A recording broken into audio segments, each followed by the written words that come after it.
ಭಾರತ ಭೂಮಿಯು ಋಷಿ ಪರಂಪರೆಯ ಭವ್ಯ ಸಂಸ್ಕೃತಿಯ ತಾಯಿನೆಲ ನಮ್ಮ ಪುಣ್ಯಭೂಮಿ.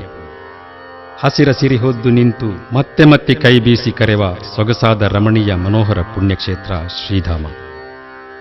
ಕರ್ನಾಟಕದ ರಾಜ್ಯದ ದಕ್ಷಿಣ ಕನ್ನಡ ಜಿಲ್ಲೆ ಬಂಟ್ವಾಳ ತಾಲೂಕಿನ ಮಾಣಿಲವು ಅತ್ಯಂತ ಕಡಿದಾದ ಗುಡ್ಡಗಾಡಿನ ಗಿರಿಧಾಮಗಳ ಮಧ್ಯೆ ತಪೋನಿರತರಿಂದ, ಸಾಧಕರಿಂದ, ಸಾಧು ಸಂತರಿಂದ, ಧರ್ಮ ಪ್ರವರ್ತಕರಿಂದ ಕಂಗೊಳಿಸುವ ಶ್ರೀಧಾಮ ಎಂಬ ಆಧ್ಯಾತ್ಮಿಕ ಕೇಂದ್ರವಾಗಿ ಬೆಳೆದು ನಿಂತಿರುವುದು ನಮಗೆಲ್ಲರಿಗೂ ತಿಳಿದ ವಿಚಾರ.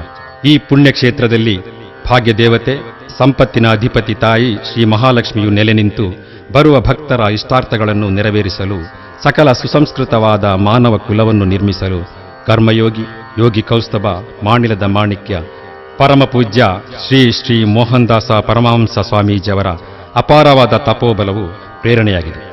ನಾಡಿನ ಹಲವೆಡೆಯಿಂದ ಬರುವ ಸಾಮಾಜಿಕವಾಗಿ ಆರ್ಥಿಕ ಹಿಂದುಳಿದವರ ಬಡ ಮಕ್ಕಳ ವಿದ್ಯಾರ್ಜನೆಗೆ ಪ್ರೋತ್ಸಾಹ ನೀಡುತ್ತಾ ಸ್ಥಳೀಯ ಶಾಲಾ ಮಕ್ಕಳಿಗೆ ಉಚಿತ ಪಠ್ಯಪುಸ್ತಕ, ಸಮವಸ್ತ್ರ, ಹಲವಾರು ವಿದ್ಯಾಸಂಸ್ಥೆಗಳಿಗೆ ಅಧ್ಯಾಪಕರ ನೆರವನ್ನು ಸ್ವಾಮೀಜಿಯವರು ಶ್ರೀ ಕ್ಷೇತ್ರದ ವತಿಯಿಂದ ನೀಡುತ್ತಾ ಬಂದಿರುತ್ತಾರೆ.